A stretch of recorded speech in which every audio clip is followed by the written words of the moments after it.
José Armando, la pregunta que tenías te quedó satisfactoriamente contestada con los ejemplos y toda la explicación que hizo Matías, o hay algo más? Porque asumo que era Sí, esa la pregunta que estaba respondiendo. Yo estuve distraído unos sí, minutos con una llamada.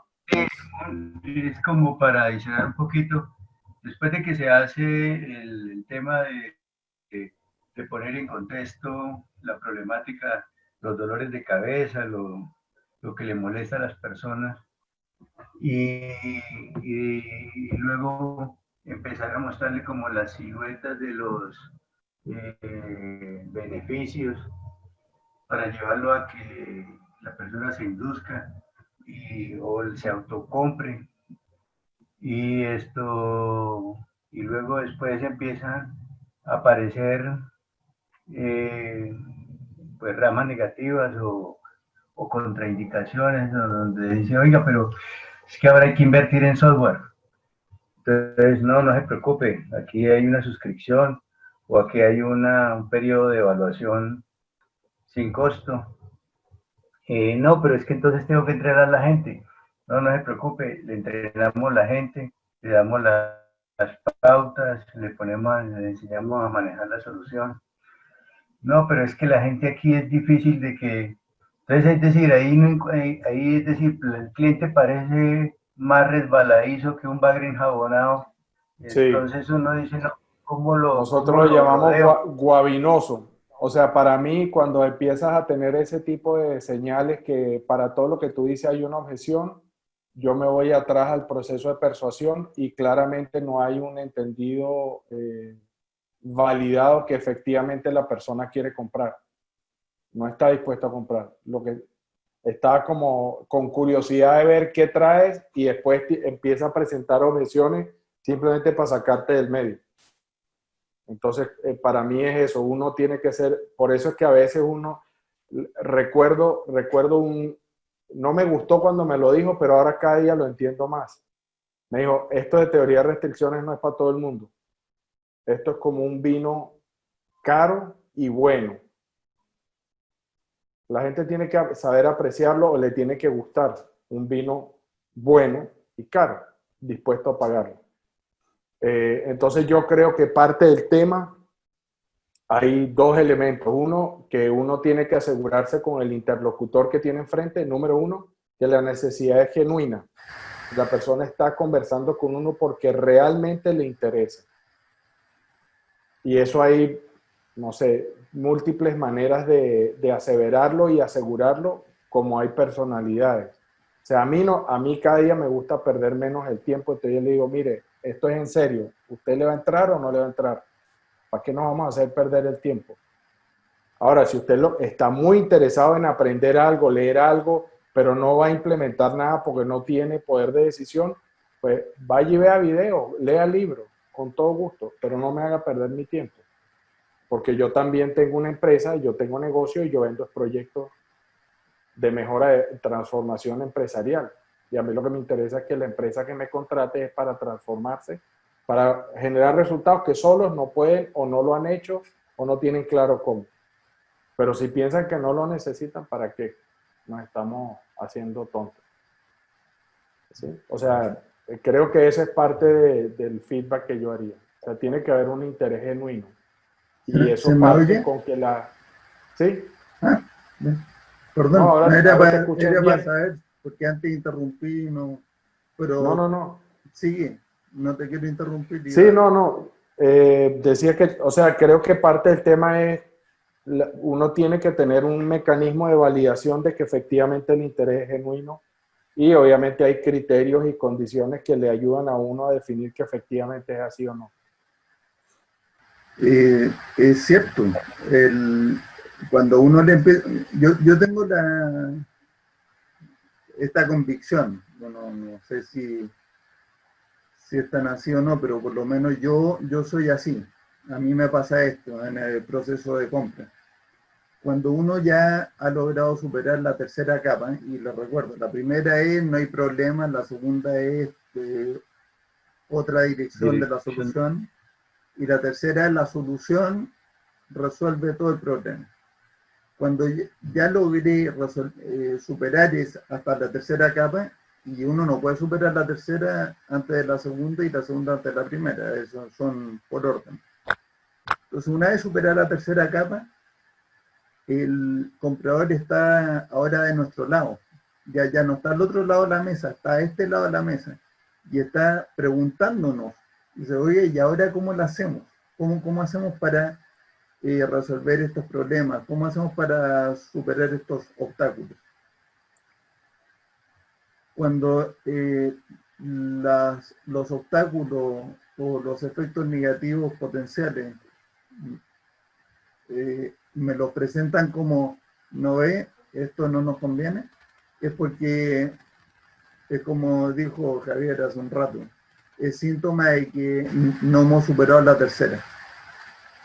O sea, no entendió bien todos los beneficios de implementar la solución. Hay que volver y reprocesar. O si uno se aburre mucho, decirle, bueno, mira, cuando le interese me llama, pero no sé si quiere. Es difícil. Sí, o sea, yo creo, es lo que te digo, yo creo que esto tiene que ser una cosa, que uno tiene que tener mucha paciencia y pues uno aprende, o sea, esto le va enseñando a uno acerca del desempeño de uno mismo, de cómo uno dice las cosas, de cómo uno las expresa, de cómo le llega, qué es lo que le entienden a uno. Y eso es lo más duro, porque persuadir a otros te obliga a verte al espejo. ¿Ya? Entonces creo que cuando hablamos de las capas de resistencia es una guía, pero la mejor guía es que uno no debe hacer o cómo cambiar el discurso y las palabras y entender cómo adaptarse al que uno tiene adentro, enfrente. ¿Sí? Eso creo que es la sugerencia que podemos hacer, o se me ocurre a mí. Seguimos con la pregunta de Gustavo. Gracias. Claro. Listo, dice, mi consulta refería al árbol de estrategia y táctica. ¿En qué parte del árbol se contemplan las contingencias, ya sea de tipo económico, político, sociales, climáticas? Ok, bien. Esa es la primera parte, después hay otras más, pero pues yo te voy a dar mi respuesta, ojalá que sea concisa. En realidad, el árbol de estrategia y táctica no está hecho para contemplar contingencias, creo yo. Está hecho para definir qué es lo que tiene que ser cambiado para lograr un desempeño superior dentro del marco de entendimiento del pensamiento sistémico aplicado a la empresa. Es decir, cómo hacemos que con todo este conjunto de recursos la interacción se maximice en pos de conseguir una velocidad de generación de throughput o resultado más rápida, con el menor gasto posible y con el menor inventario o inversión atrapada en el sistema. Es decir, que las contingencias más bien son como gestión de riesgo y esas las hacemos desde el punto de vista de las ramas negativas y obstáculos para la implementación de aquello que decidimos que vamos a cambiar. Pero cuando hablamos de contingencia de tipo económico, político, social y climático, ¿sí?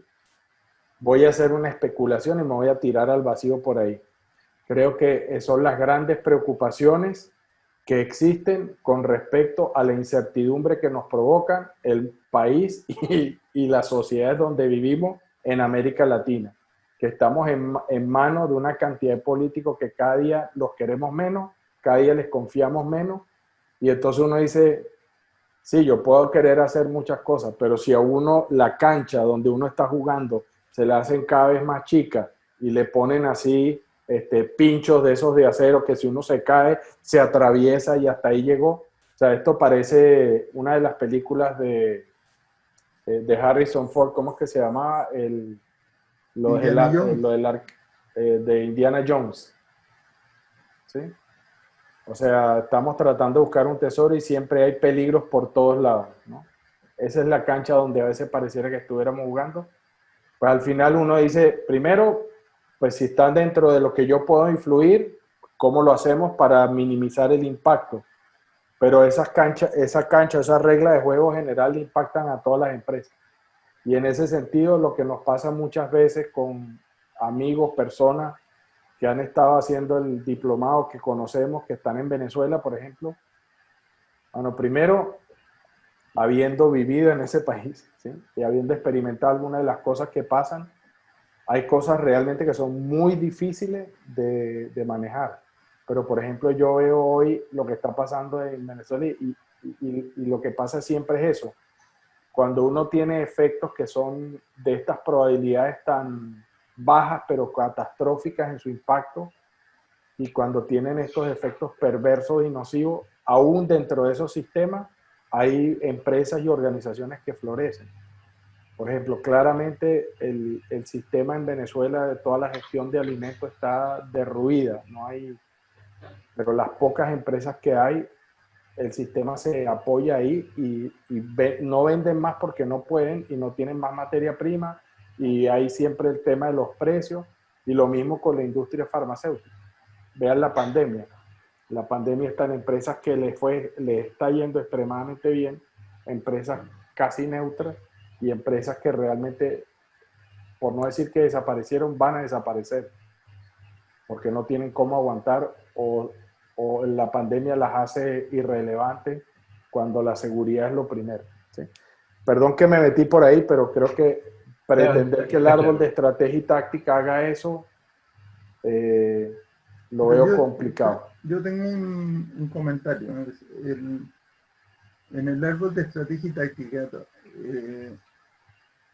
las acciones están diseñadas, bueno, hay una sola táctica que hay que ejecutar, una sola táctica, que después eso se abra hacia abajo en detalles de otra historia. Pero es una sola táctica, es construir una ventaja competitiva decisiva y las capacidades para capitalizar en ella en mercados lo suficientemente grandes sin agotar los recursos de la compañía y sin correr riesgos reales. Esa es la táctica. Después entonces uno va construyendo una ventaja basada en la entrega a tiempo, por ejemplo. Otra ventaja basada en respuesta rápida, y así. Cuando uno lo que hace es enfocarse en construir esa ventaja, todas las acciones que está sugiriendo el árbol son con el mínimo grado de inversión y con el mínimo gasto posible, lo cual implícitamente y como consecuencia lo que hace es dejar el máximo amortiguador de efectivo sin utilizar. Pues estamos utilizando al mínimo lo que se necesita en gasto o en inversión. Y el amortiguador de efectivo es justamente el que uno necesita para hacer frente a este tipo de contingencias. Y además de no haber tomado decisiones por anticipado, no fabricar más de lo que uno debe fabricar, no comprar más de lo que uno debe comprar, dentro de todos los amortiguadores que necesita ir manejando para la operación. En la medida en que empieza a tener señales de que la cosa se está poniendo muy complicada en el negocio actual, ahora uno está en mucho mejor posición para cambiarse de negocio si fuera necesario. Pero mucho antes de eso ocurren otras cosas. Ocurre que de pronto la situación está tan desastrosa que se cae la demanda en nuestro mercado principal un 10%. Eso es un desastre. Sí. ¿Qué pasa si yo tengo una participación de mercado al 10%? Si no tengo una ventaja que me diferencie del resto decisivamente, yo voy a tener una caída de la demanda. Pero si tengo la ventaja, a lo mejor a mí no se me cae nada. Y esto lo hemos visto con clientes nuestros. Hemos visto cómo en épocas donde se ha deprimido la demanda por alguna razón, 20% de pronto del año 2008. Tuvimos y tenemos además el caso del escrito. De pronto uno ve una caída de la demanda por se vacían los stocks que están aguas abajo. pero uno puede prever que va a volver a subir porque el consumo no se ha detenido. Pero si la demanda es la que se redujo, uno tiene que seguir peleándola en el mercado, pero si uno tiene armas y una ventaja mucho mejor que el resto, lo más probable es que ocurra como si fuera que uno está en un estanque, en una pecera. Y, y como tiene uno un porcentaje de mercado pequeñito, puede estar por allá debajo. Y entonces toda la tormenta que ocurre en la superficie no lo afecta a uno. Cuando uno va en un submarino, si va ahí en la profundidad, puede estar desatado el tsunami allá arriba y no le pasa nada a uno. Entonces, el árbol de estrategia y táctica es una herramienta de enfoque, ¿no? Es una herramienta que le dice a uno qué es lo que debe hacer y qué es lo que no debe hacer. Y cuando no hace cosas que no debe, no se está gastando ese amortiguador, ese colchón de efectivo que lo va a proteger para cuando vienen ya los problemas reales. Y cuando está haciendo lo que sí debe, está construyendo la ventaja que también lo aísla. Es lo que dicen Chan Kim y René Mogol con su libro La estrategia de Océano Azul. Porque uno se separó de donde está toda la pelea, donde está todo el océano rojo. Entonces la respuesta mía es, no hay una parte del árbol de estrategia y táctica que diga, usted debe hacer esto para las contingencias, sino que haciendo las cosas que dice el árbol, y que ya es difícil, porque yo tengo experiencia guiando empresas para seguir un árbol, y bueno, tal vez es mi culpa, pero ha sido difícil. Muy pocas veces he visto súper disciplinado a la gente haciendo lo que tiene que hacer. O sea, y solo lo que tiene que hacer y todo. Y cuando lo han hecho, han pasado estas cosas que yo he dicho.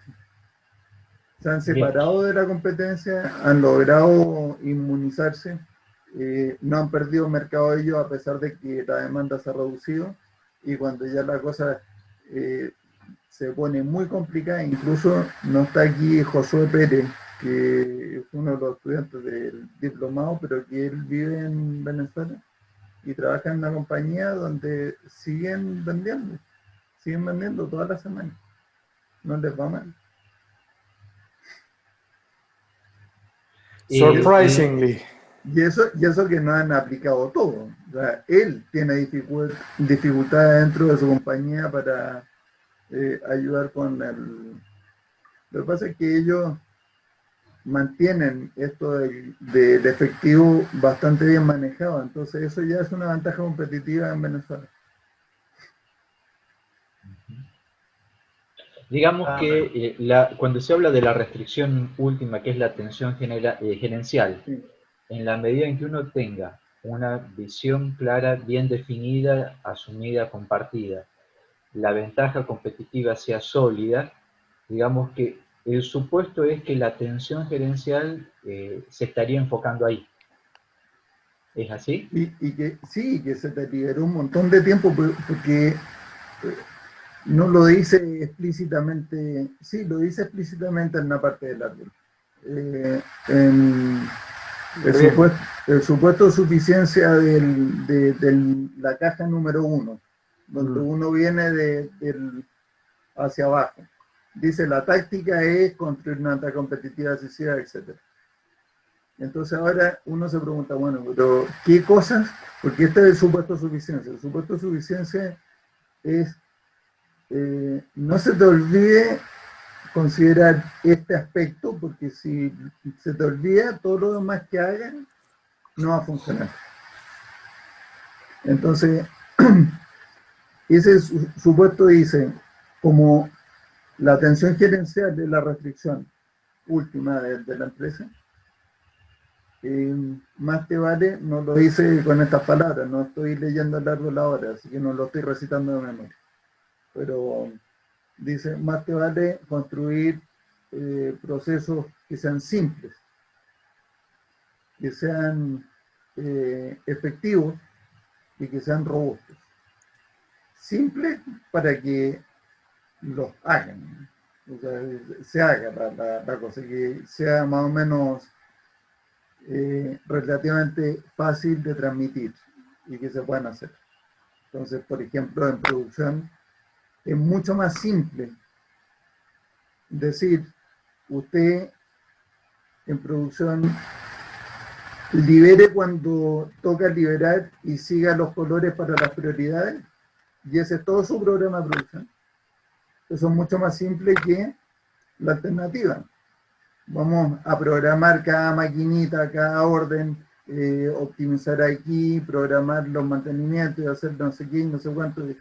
Y uno le dedica muchas horas a eso solamente para darse cuenta de que después tienen que estar cambiando los programas. Todo, o sea, casi todos los días. Es mucho más simple el nuestro. Efectivo. Bueno, se hace lo que yo estoy diciendo de liberar en la fecha y seguir los colores, tiene el resultado, obtiene el resultado. Entrega a tiempo con mayor frecuencia o mayor porcentaje de las órdenes, llegando al 100% en la mayoría de los casos, aumenta la productividad. Y es robusto, independientemente de cómo cambian las condiciones, uno sigue haciendo el mismo procedimiento y sigue funcionando. Y entonces, ¿qué hemos logrado con eso? Hemos automatizado decisiones.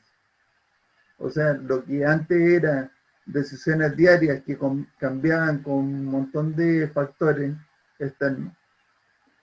Dice, oiga, pero ayer me dijo que hiciera tal cosa y hoy día me dice que haga lo contrario. Y entonces la respuesta del gerente dice, sí, porque es que ayer teníamos tales condiciones, ahora tenemos estas otras.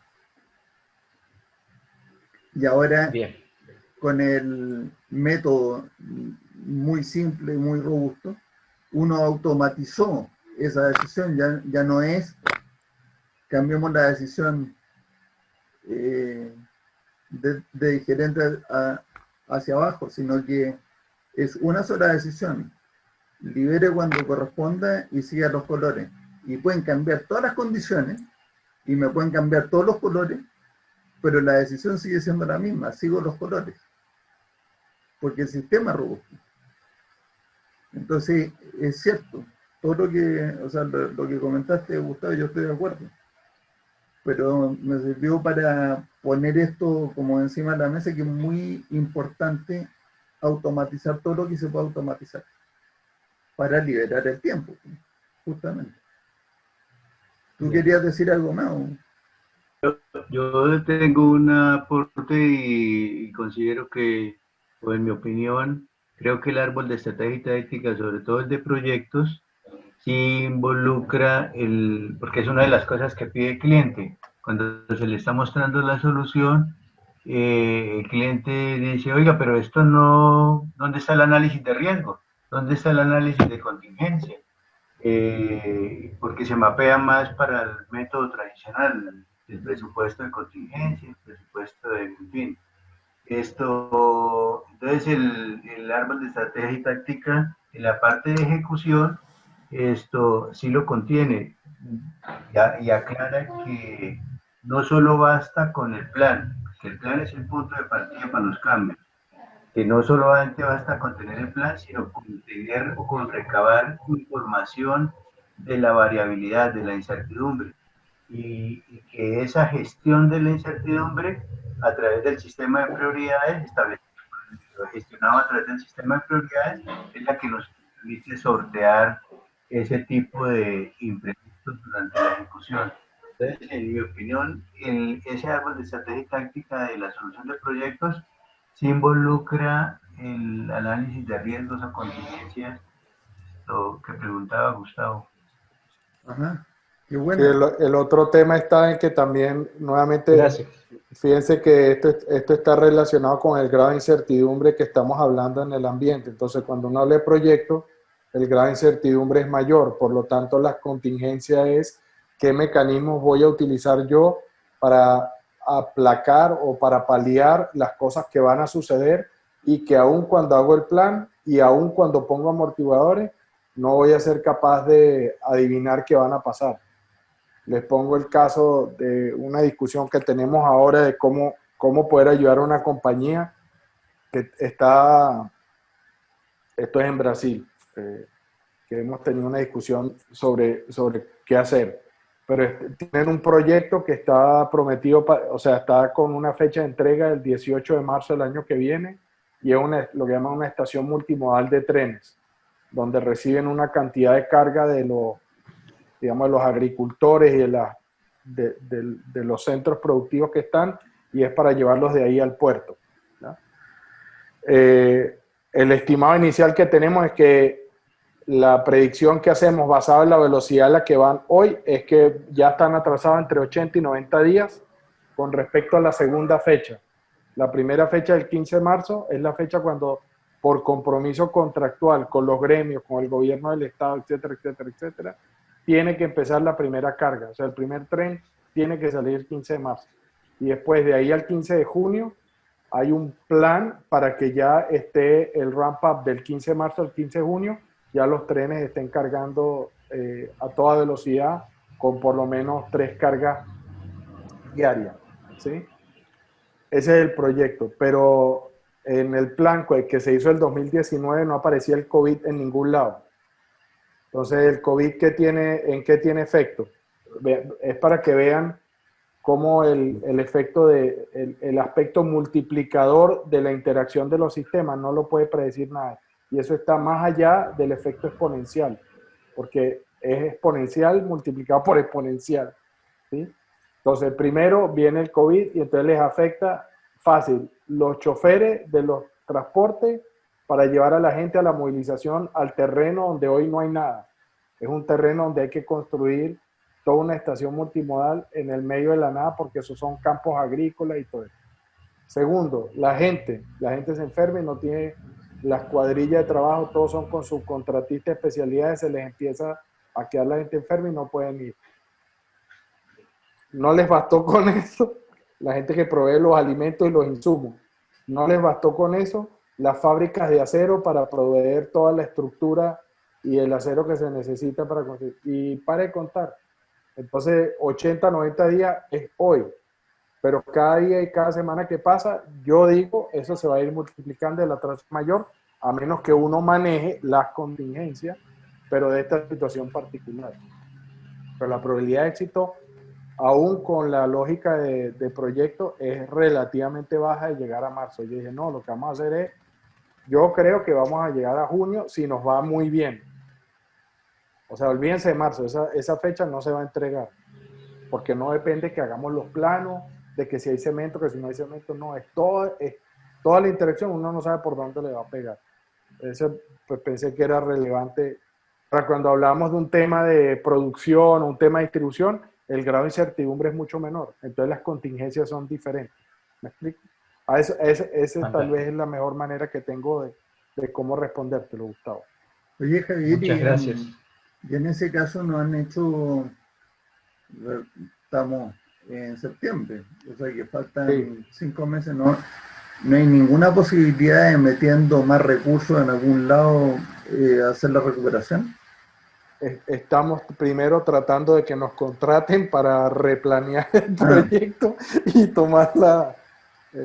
O sea, en este momento lo que nos han pedido es apoyo para el análisis del estado actual del proyecto, pero cómo hacer para persuadir a la compañía y cuánto va a valer el esfuerzo. O sea, si nos vamos a atrasar de todas maneras y van a pagar multas a los contratistas porque es un proyecto EPC, o sea, llave en mano, ¿no? Sí. Entonces, está como esa discusión. Pero yo creo que ya la semana que viene pues, eso se define y se le hará la propuesta a la empresa a ver qué pasa. Sí, porque yo creo que como que hay tiempo para planear algo. Sí, hay tiempo, afortunadamente, les estamos diciendo que hay tiempo de reacción, pero cada semana que pasa el tiempo de reacción se achica y el grado de inversión en más recursos para acortar el tiempo y llegar a la fecha supera inclusive las pérdidas diarias que uno estaría incurriendo si se atrasa. Entonces es preferible que ya sí, hagamos todo lo posible, pero que se atrase lo menos posible, más que tratar de pegarle a la fecha primera de compromiso. A eso es a lo que me refiero. O sea, llega un momento que va a ser una combinación entre dejarse atrasar, pero no atrasarse tanto. Creo que, no sé si tiene sentido lo que estoy diciendo, pero eso es lo que hay una pregunta de Daniel, pero como Luis sí, pero Miguel hizo una ahí pregunta relacionada Gustavo con el tenía mismo una tema. segunda, ¿Eh? perdón, Gustavo tenía una segunda parte que no sé si tú ya la respondiste cuando hablaste del supuesto de suficiencia. Gustavo dice, estoy trazando una analogía con la metodología marcológica. Ah, que trace lo que quiera, yo no sé, yo voy a ver por la pregunta, querido Gustavo. Cuando habla de los recursos, en los supuestos de suficiencia, para mí parte de lo que decía Matías, la táctica de nivel 1, cuando hablamos de los 3 elementos que forman parte del crecimiento y los 2 que forman parte de la estabilidad. Uno de los elementos... Ah, chao Luis, un abrazo, Yeah. para la próxima. O sea, una de las cosas que aparece ahí como parte de que hay que cuidar la estabilidad de la organización en la transformación es no agotar los recursos. Entonces, dependiendo de cuál es el giro, el tipo de empresa, no agotar los recursos significa que tenemos que tener capacidad protectiva. No se trata de sacarle el máximo, la máxima productividad entendida como eficiencia a cada uno de los recursos, sino es cómo lograr esa sincronización y flujo. Y con respecto a los recursos, pues al final depende qué es lo que estamos haciendo, cuál es la promesa que le estamos haciendo al mercado. Y por último, lo que decía Matías, verbalizado en el supuesto de suficiencia, es que la atención gerencial es la restricción fundamental. Entonces, todo esto es para ponernos de acuerdo dónde nos vamos a enfocar.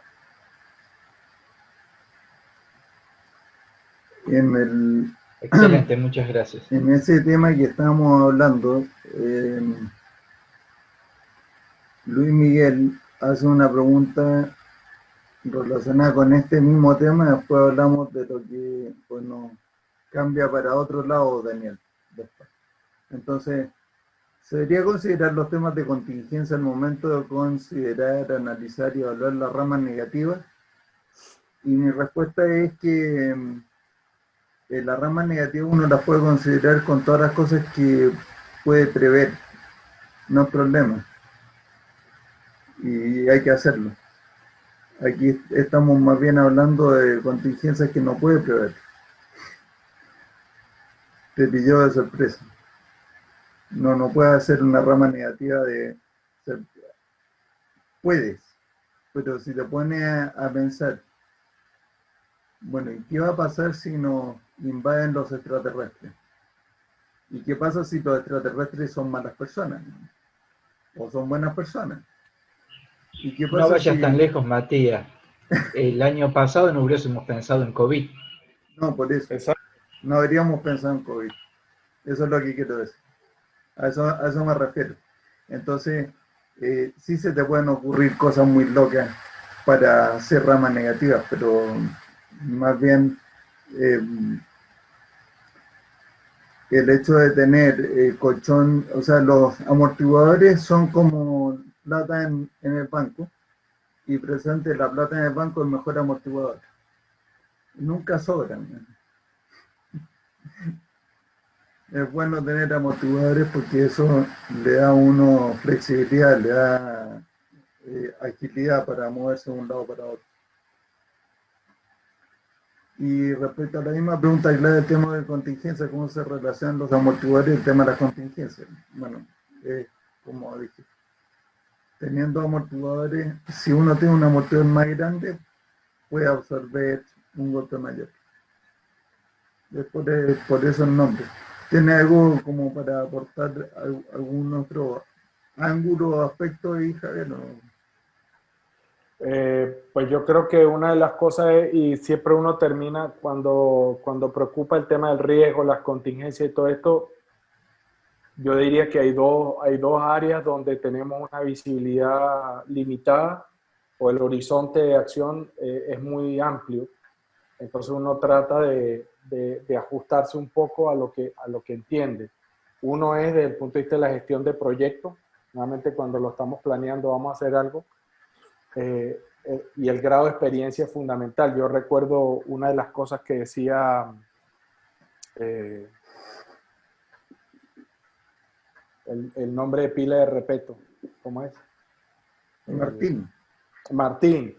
Decía Martín, inclusive Marcelo, cuando hablábamos de proyectos, una de las cosas fundamentales que les permitió tener éxito era haber seleccionado a las empresas que tenían la mejor habilidad demostrada para acometer el trabajo que se requería, en lugar de irse por el precio más bajo, ¿ya? Para mí ese tipo de lógica es fundamental, entonces uno evita una cantidad de errores. Y cuando uno habla de que es un profesional, el profesional es aquel que ya sabe cómo le salen mal las cosas, entonces tiene un bagaje de qué no hacer, ¿sí? Entonces creo que ese es uno de los elementos de la contención de riesgo, y en la medida que uno va avanzando en el proyecto, pues seguir mirando las variables clave que uno tiene en el proyecto, los recursos, los insumos, el presupuesto, los permisos, o sea, todas estas cosas que influyen en el ambiente variable que determinan aceleración o no de la ejecución, ir mirando en un horizonte suficientemente amplio, pero sin exagerar, es decir, los próximos 3 meses, los próximos 4 meses, cómo vamos con lo que necesito para ejecutar. Y de ahí en adelante, pues los imprevistos son los imprevistos, y ahí uno ya empieza a manejar emergencias, contingencias, escenarios. El otro nivel donde esto también ocurre es a nivel estratégico, y es simplemente porque estamos mirando en un horizonte mucho más largo y estamos haciendo inferencias acerca de la causa-efecto que necesitamos para lograr un resultado particular. Pero cuando uno hace eso, es nuevamente un proyecto de otro alcance, tiene que pasar con las consideraciones de qué tipo de competencias necesita, qué tipo de persona, qué tipo de plata. O sea, sigue siendo, y estamos todavía en el mundo de los proyectos, solo que las escalas de tiempo son distintas y a veces los aspectos materiales son distintos. La estrategia a veces tiene mucho que ver con la parte de aquí de la cabeza y la cultura de la organización y cómo las personas piensan acerca de lo que se está proponiendo hacer. O sea, hablamos de una visión, de la misión, de la parte cultural, los paradigmas. Desde el punto de vista del proyecto y la ejecución, pues ya es una cosa mucho más física, más aterrizada en la tierra. Ese es el complemento que tenía sobre eso. Fantástico, muchas gracias. La pregunta de Daniel es si existe alguna forma de definir el lote de transferencia en operaciones para tener el mejor flujo. Y aquí los voy a sorprender a todos. Les recomiendo el método Lean. ¿Qué tal? ¿Cómo esto usa? Sí, fantástico. En Lean lo que a uno le recomiendan es One Piece Flow. O sea, el lote mínimo posible de transferencia. O sea, el mínimo práctico. Entonces les puedo dar algunos ejemplos de cosas que yo he visto. Y creo que ya no voy a repetir, pero bueno, es que son la historia no cambió. Está en el pasado y sigue ahí. En una fábrica de tornillería que yo conocí por el 2004 que fue, y la transferencia se hace con unos contenedores y cada uno de los centros de trabajo lo que va es produciendo un semi-elaborado. Entonces en la primera estación entra el alambre y se estampa la cabeza y se corta. Y eso va quedando en el contenedor. En la siguiente, bueno, y lo pueden hacer de la forma, la ranura. En la siguiente le hacen el hilo con una formación, no se hace en un torno, se hace deformando el acero con un peine. Y de ahí en adelante ya va a terminación superficial, tratamiento técnico, o sea, tratamiento técnico y después superficial. Pero de un centro de trabajo al otro, uno tiene que poder saber cuánto está transportando, porque no puede ser que en la fábrica vayan estos contenedores llenos de tornillos semielaborados y uno no tenga idea cuánto va de un sitio a otro. Y para contarlos, definitivamente no se cuentan uno a uno, sino que se pesan, porque está súper claro, muy, muy exacto, con un error bajísimo, la cantidad de tornillos por kilo, ¿no? Y entonces los pesan y con una precisión de gramos saben cuántos tornillos semielaborados hay en cada contenedor. Pero para poder transferirlo de un sitio a otro, tiene uno que pesar, usar la carretilla o en montacarga o grúa horquilla, como se llame, en donde uno esté, y moverlo porque pesan bastante, pesan 200 kilos, 300 kilos, o sea, no es para llevarlo en la mano. Entonces, el lote de transferencia va a depender de la capacidad que uno tenga de grúa horquilla y de dispositivo para pesar. En esta fábrica pesaban una vez al día. Entonces el lote de transferencia era una vez al día. Ya por diseño tenía tantos días de lead time como centros de trabajo tuvieras que transportar. Como mínimo. Entonces aquí, Daniel, una de las respuestas fue, dice, ¿por qué no pesamos 2 veces al día? Inmediatamente el lead time se redujo a la mitad. Y entonces pesemos 3 veces al día. Y llega un momento en que no puedes pesar muchas más veces al día porque el tráfico no te lo permite, no tienes capacidad de equipo, en fin. O sea, ya sale más caro. O sea, no es tanto que uno no se pueda comprar más peces y más grúa.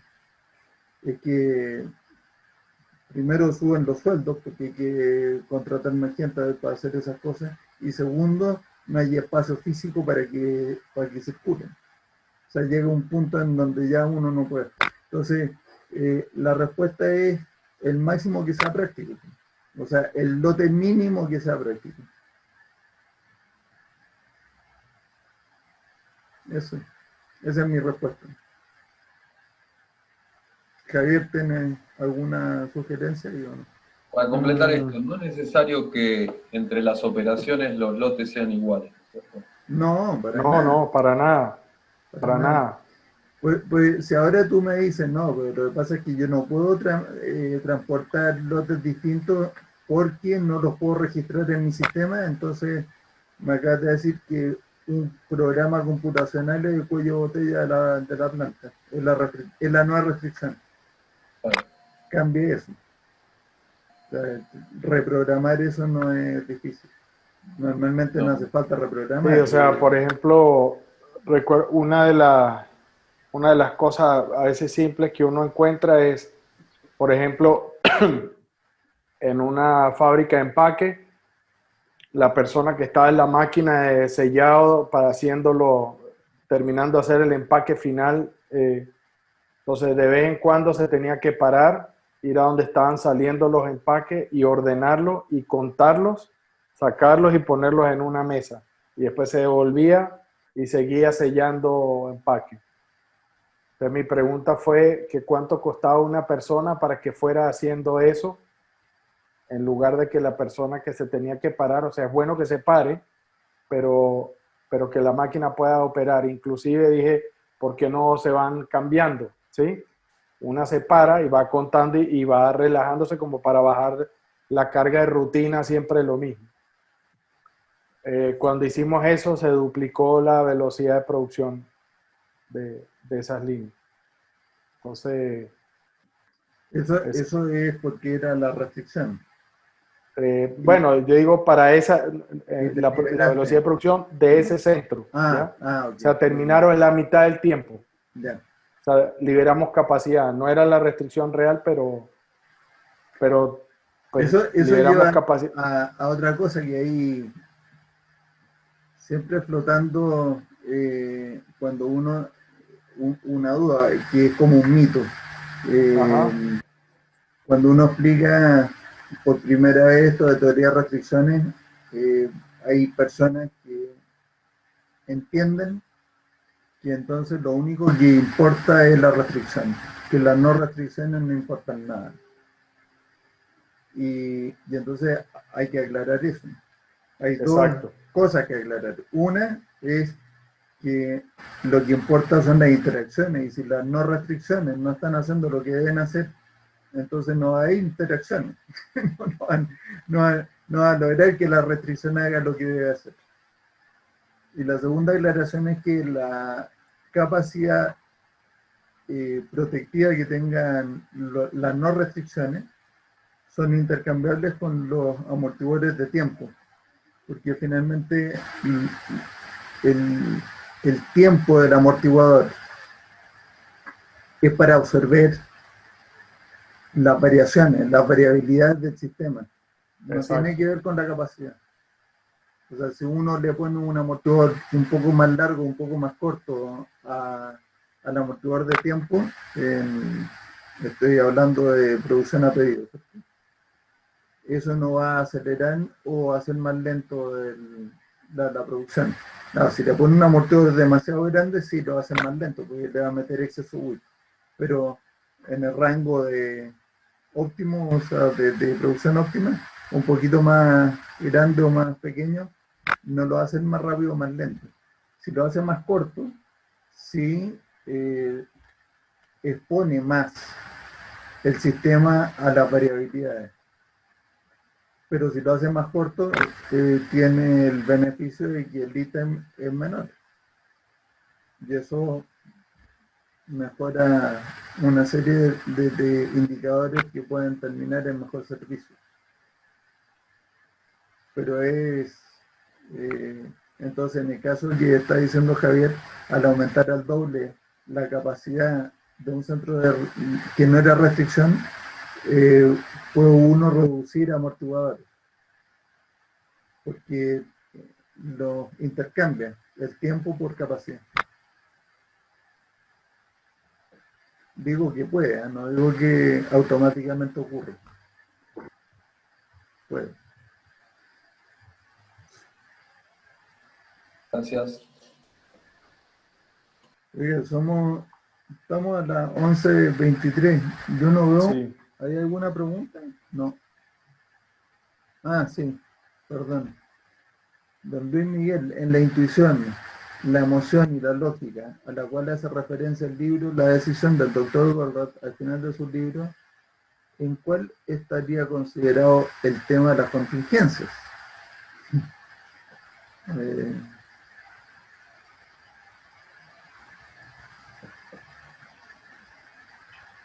Es que, en las tres.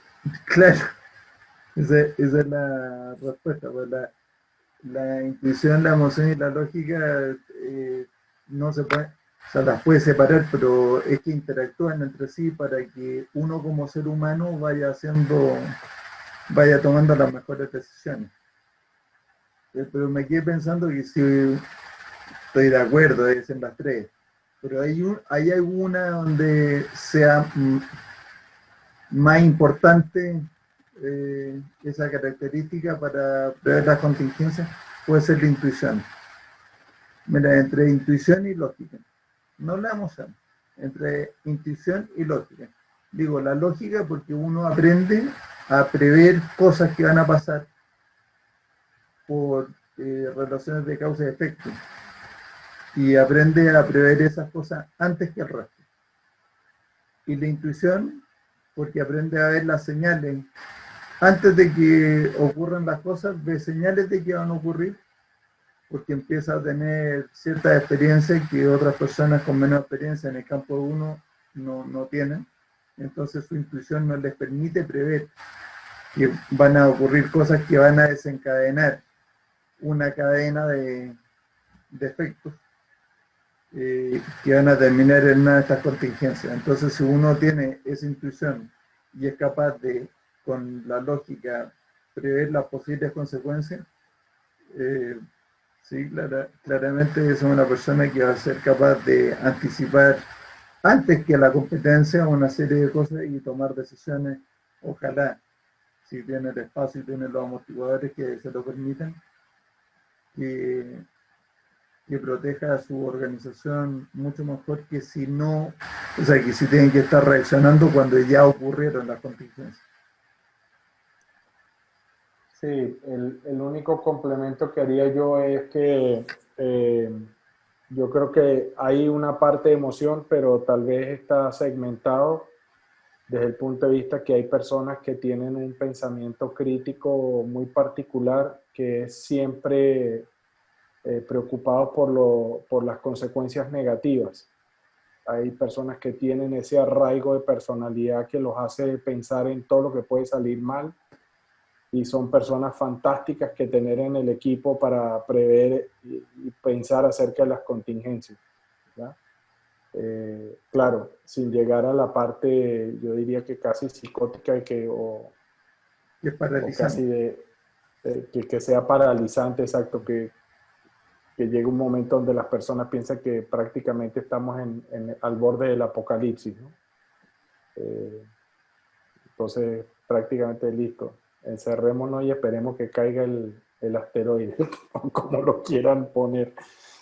Entonces, y para mí son esas tres, como decía Matías, están conectadas entre sí. Entonces, en realidad, pues si las contingencias están conectadas a algo que es muy importante para uno, estamos hablando de la empresa, estamos hablando del proyecto, estamos hablando de la vida, pues no las podemos correr con la mano. Yo creo que hay que dedicarle tiempo a explorarlas, ¿sí? Y nuevamente la intuición es clave para eso, porque estamos hablando de algo que es mirando de cara al futuro.